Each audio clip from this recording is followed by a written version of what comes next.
100 bilyong pisong budget insertions na si Pangulong Bongbong Marcos umano ang nag-utos. Isa po yan sa mga alegasyon ni dating Congressman Zaldico na unang beses nagsalita mula nang pumutok ang issue sa flood control projects.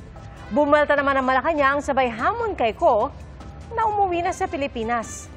Saksi, si Tina Panganiban Perez.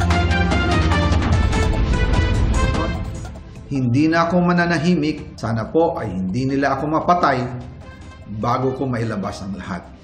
Sa videong ipinadala sa media ng dating staff ni dating congressman at dating House Appropriations Committee Chair Zaldico, tahasang idinawit ni Ko sa issue ng budget insertions sina Pangulong Bongbong Marcos at pinsan nitong si dating House Speaker Martin Romualdez. Nagsimula ito nung tumawag si Sekmina Pangandaman sa akin nung nag-umpisa ang BICAM process last year, 2024. Ang sabi niya, katatapos lang ng meeting nila ni Pangulo at may instructions na mag-insert o magpasok ng 100 billion worth of projects sa BICAM.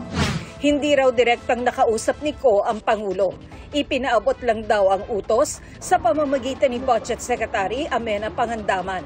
Sabi raw sa kanya ni Pangandaman, pwede niyang kumpirmahin ito kay Presidential Legislative Liaison Office USEC Adrian Bersamin dahil magkasama raw sina Bersamin at Pangulong Marcos sa isang pulong ng araw na yun.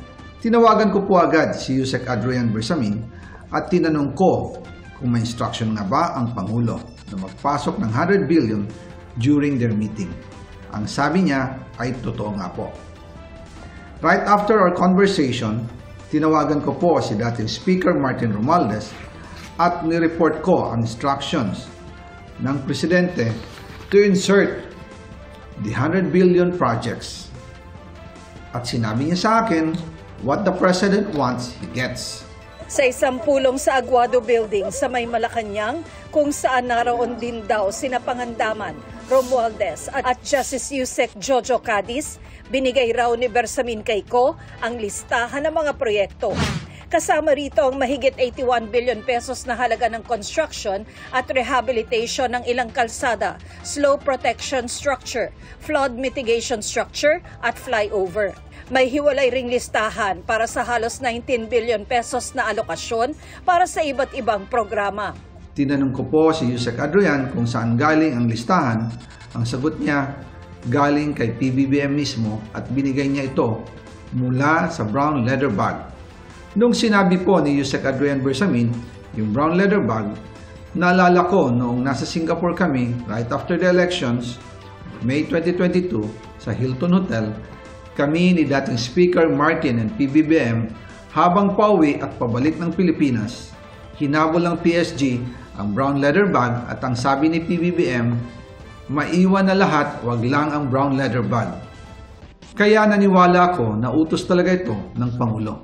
Ilang araw raw matapos nito ay tinanong niya sina Romualdez, Pangandaman, Bersamin at Cadiz kung pwedeng 50 billion pesos lang na halaga ng mga proyekto ang ipasok sa panukalang budget.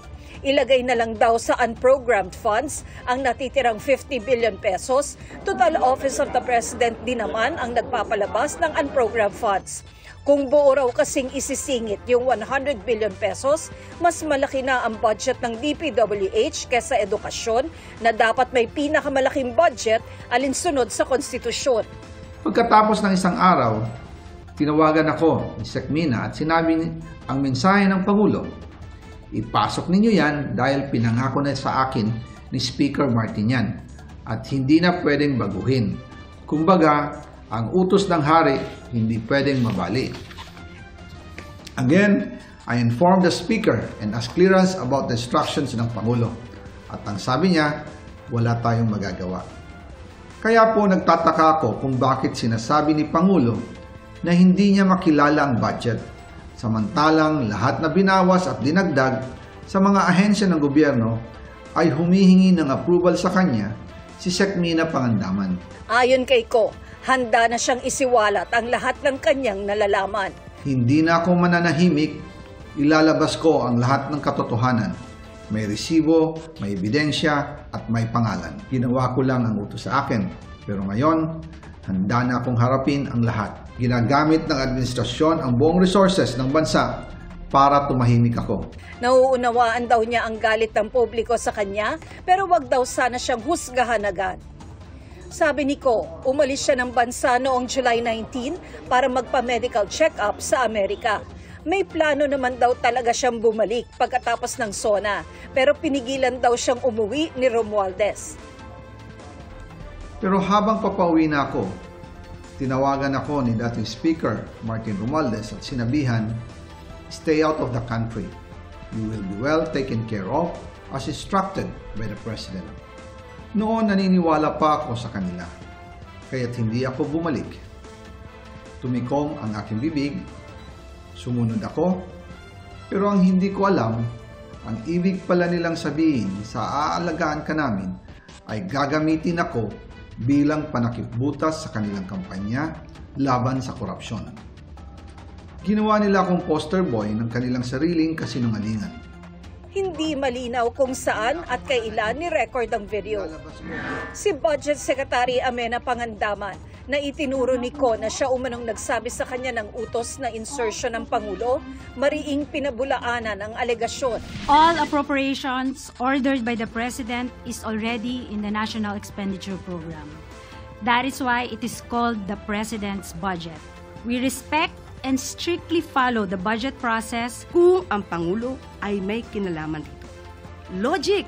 Hindi ba dapat na iiwasan niya ang issue nito kung siya mismo ang mapapasok? Ayon na rin kay sa sinabi ni Saldico, ay hari daw. Bakit po kaya sa insertion pa ilalagay 100 billion pesos kung pwede naman po itong isama mismo sa NEP? Tingin ng palasyo, ramdam na ni Ko ang mga ebidensya magdiriin sa kanya sa mga maanumalyang flood control project at ang kanyang inilabas na pahayag, paraan para umiwas sa pananagutan. Dahil lumiliit na ang mundo ni Zaldico, kailangan niyang umiwas at iiwas ang sarili at mag-name drop kahit walang katibayan at laway lang ang puhunan. Siya ay magtatahi ng maling kwento laban sa ibang tao. Magtuturo ng iba, puwera ang sarili niya kahit na ang ari-arian niya at ng kanyang pamilya ay nagsusumigaw ng ebidensya laban sa kanya. Naniniwala rin ang palasyo na may ibang nasa likod ng binasang pahayag ni Ko. Hamon pa nila sa dating kongresista. Saldico should come back to the country and sign everything he said. Ayon sa tagapagsalita ng Department of Justice, hindi basta magagamit ang mga pahayag ni Ko sa video. Magagamit lamang daw ito kung isasama ang video sa kanyang counter affidavit o isusumite bilang ebidensya. Unless po it was submitted as part of the evidence, hindi po namin siya pwede i-consider. Ang Independent Commission for Infrastructure o ICI, maingat daw munang pag-aaralan ang mga binanggit ni Ko sa video. Gayun din ang mga naisiwalat sa Senate Blue Ribbon Committee. Hinihingan pa namin ng reaksyon si Romualdez, ngunit wala pa siyang tugon sa ngayon. Sinusubukan pa rin namin makuha ang panig ng iba pang personalidad na binanggit ni Ko. Para sa GMA Integrated News, ako si Tina Panganiban Perez, ang inyong saksi. Mga kapuso, maging una sa saksi. Mag-subscribe sa GMA Integrated News sa YouTube para sa iba't ibang balita.